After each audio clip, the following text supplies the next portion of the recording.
ಬಗೆದಷ್ಟು neat ಪ್ರಶ್ನೆ ಪತ್ರಿಕೆಯ mafia ಬಯಲಾಗ್ತಾ ಇರುವಂತದ್ದು. ಈಗ ಉಪನ್ಯಾಸಕರಿಂದಲೇ ನೀಟ್ ಪ್ರಶ್ನೆ ಪತ್ರಿಕೆಯ ಸೋರಿಕೆ ಎನ್ನುವಂತಹ ವಿಚಾರ ಬಹಿರಂಗ ಆಗ್ತಾ ಇದೆ.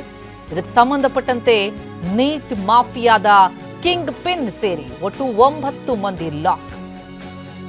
ಈ ಲೀಕಾಸುರರ ಧನದಾಹಕ್ಕೆ 4 ವೈದ್ಯಾಧಾಂಕ್ಷಿಗಳು ಬಲಿಯಾಗಬೇಕು.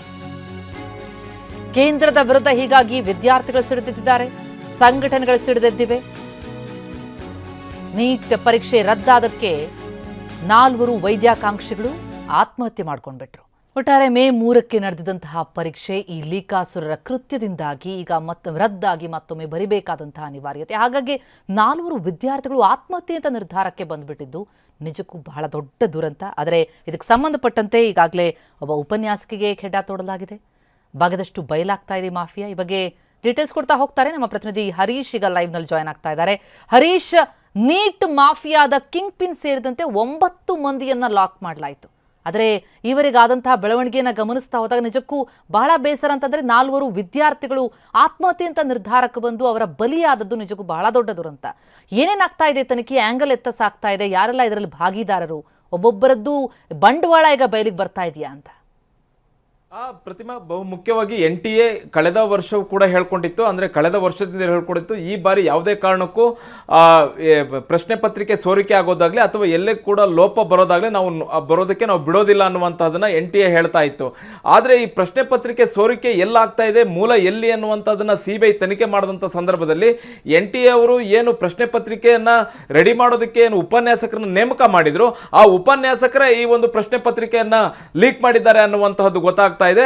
ಇವರು ಕೋಚಿಂಗ್ ಸೆಂಟರ್ ಮಾಫಿಯಾ ಜೊತೆಗೂಡಿ ಅಲ್ಲಿಂದ ಹಣವನ್ನು ತೆಗೆದುಕೊಂಡು ಆ ಕೋಚಿಂಗ್ ಸೆಂಟರ್ಗಳಿಗೆ ಈ ಒಂದು ಪ್ರಶ್ನೆ ಪತ್ರಿಕೆಯನ್ನು ಮಾರಾಟ ಮಾಡ್ತಿರುವಂಥದ್ದು ಬಯಲಾಗಿರುವಂಥದ್ದು. ಬಹುಮುಖ್ಯವಾಗಿ ಕುಲಕರ್ಣಿ ಅನ್ನುವಂಥ ಉಪನ್ಯಾಸಕರನ್ನ ಬಂಧಿಸಿ ವಿಚಾರಣೆ ನಡೆಸುವಂಥ ಸಂದರ್ಭದಲ್ಲಿ ಆತ ಮತ್ತಷ್ಟು ಮಾಹಿತಿಯನ್ನು ಬಿಚ್ಚಿಟ್ಟಿದ್ದಾನೆ. ಅಂದರೆ ಯಾರ್ಯಾರಿಗೆ ಈ ಪ್ರಶ್ನೆ ಪತ್ರಿಕೆಯನ್ನು ಕೊಟ್ಟಿದ್ದೆ, ಸೋರಿಕೆ ಹೇಗಾಯಿತು, ನನ್ನ ಜೊತೆ ಯಾರ್ಯಾರು ಸಹಕರಿಸಿದ್ರು, ಎಲ್ಲ ಮಾಹಿತಿಯನ್ನು ಬಿಚ್ಚಿಟ್ಟಿದ್ದಾನೆ. ಈ ಹಿನ್ನೆಲೆಯಲ್ಲಿಯೇ ಕುಲಕರ್ಣಿ ಕೊಟ್ಟಂತಹ ಸುಳಿವಿನಿಂದ ಮನೀಷಾ ಅನ್ನುವಂತಹ ಉಪನ್ಯಾಸಕಿಯನ್ನು ಕೂಡ ಈಗ ಬಂಧಿಸಿರುವಂತಹದ್ದು, ಬಂಧಿಸಿ ತೀವ್ರತರನಾದ ವಿಚಾರಣೆಯನ್ನು ಮಾಡಲಾಗಿದೆ. ಮೊದಲಿಗೆ ಅನಿಸ್ತಾ ಇತ್ತು ಇದು ಕೇವಲ ಕೆಲವು ರಾಜ್ಯಗಳಲ್ಲಷ್ಟೇ, ಕೆಲವು ಕೋಚಿಂಗ್ ಸೆಂಟರ್ಗಳಷ್ಟೇ, ಕೆಲವು ವಿದ್ಯಾರ್ಥಿಗಳಿಗಷ್ಟೇ ಈ ಒಂದು ಪ್ರಶ್ನೆ ಪತ್ರಿಕೆ ಸೋರಿಕೆ ಆಗಿದೆ ಅನ್ನುವಂತಹದ್ದು. ಆದರೆ ಇದು ಜಾಲ ದೊಡ್ಡದಾಗ್ತಾ ಹೋಗ್ತಾ ಇದೆ.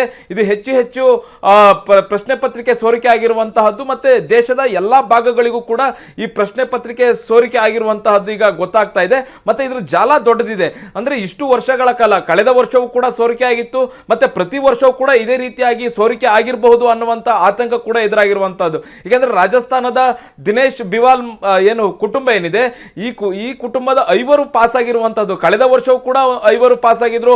ಮತ್ತೆ ಈ 5 ವಿದ್ಯಾರ್ಥಿಗಳು, ಈ ಕುಟುಂಬದ 5 ವಿದ್ಯಾರ್ಥಿಗಳು ಏನು ಪಾಸ್ ಆಗಿದ್ರು, ಕೋಚಿಂಗ್ ಸೆಂಟರ್ನವರು ಈ 5 ವಿದ್ಯಾರ್ಥಿಗಳ ಫೋಟೋವನ್ನು ಹಾಕೊಂಡು ನಮ್ಮ ಕೋಚಿಂಗ್ ಸೆಂಟರ್ನಲ್ಲಿ 5 ವಿದ್ಯಾರ್ಥಿಗಳು ಪಾಸ್ ಆಗಿದ್ದಾರೆ, ನೀಟನ್ನ ಪಾಸ್ ಆಗಿ ಉತ್ತಮ ಸೀಟನ್ನು ತೆಗೆದುಕೊಂಡಿದ್ದಾರೆ ಅನ್ನುವಂಥದ್ದನ್ನ ಪೋಸ್ಟರ್ಗಳನ್ನು ಕೂಡ ಹಾಕೊಂಡಿದ್ರು. ಹಾಗಾಗಿ ಪ್ರತಿ ವರ್ಷವೂ ಕೂಡ ಇದು ನೀಟ್ ಏನು NTA ಪ್ರಶ್ನೆ ಪತ್ರಿಕೆಗಳು ಸೋರಿಕೆ ಆಗಿರುವಂತಹದ್ದು ಈಗ ಗೊತ್ತಾಗ್ತಾ ಇರುವಂತದ್ದು. ಹಾಗಾಗಿ CBI ತನಿಖೆ ನಡೀತಾ ಇದೆ. CBI ತನಿಖೆಯಲ್ಲಿ ಮತ್ತಷ್ಟು ಆಘಾತಕಾರಿ ಮಾಹಿತಿಗಳು ಹೊರಬರುವಂತ ಸಾಧ್ಯತೆ ಇದೆ. CBI ಎಷ್ಟು ತನಿಖೆ ಮಾಡ್ತಾ ಹೋಗ್ತಿದೆ, ವಿದ್ಯಾರ್ಥಿಗಳಿಗೆ ಹೆಚ್ಚು ಆತಂಕ ಆಗ್ತಾ ಇದೆ. ಪ್ರತಿ ವರ್ಷವೂ ಕೂಡ ಹೀಗೆ ಆಗ್ತಿದೆ, ಮುಂದಿನ ವರ್ಷ ಕೂಡ ಹೀಗೆ ಆಗಲ್ಲ ಅನ್ನುವಂಥದ್ದು ಯಾವ ಗ್ಯಾರಂಟಿ ಅನ್ನುವಂಥ ಆತಂಕ ವಿದ್ಯಾರ್ಥಿಗಳಿಗಿದೆ. ಹಾಗಾಗಿ ವಿದ್ಯಾರ್ಥಿಗಳು ಮನನೊಂದು ಆತ್ಮಹತ್ಯೆಯ ದಾರಿಯನ್ನು ಹಿಡಿದರೆ ಇದು ಒಂದು ದುಃಖದ ಸಂಗತಿ. ಪ್ರತಿಮಾ, ಥ್ಯಾಂಕ್ ಯು ಹರೀಶ್.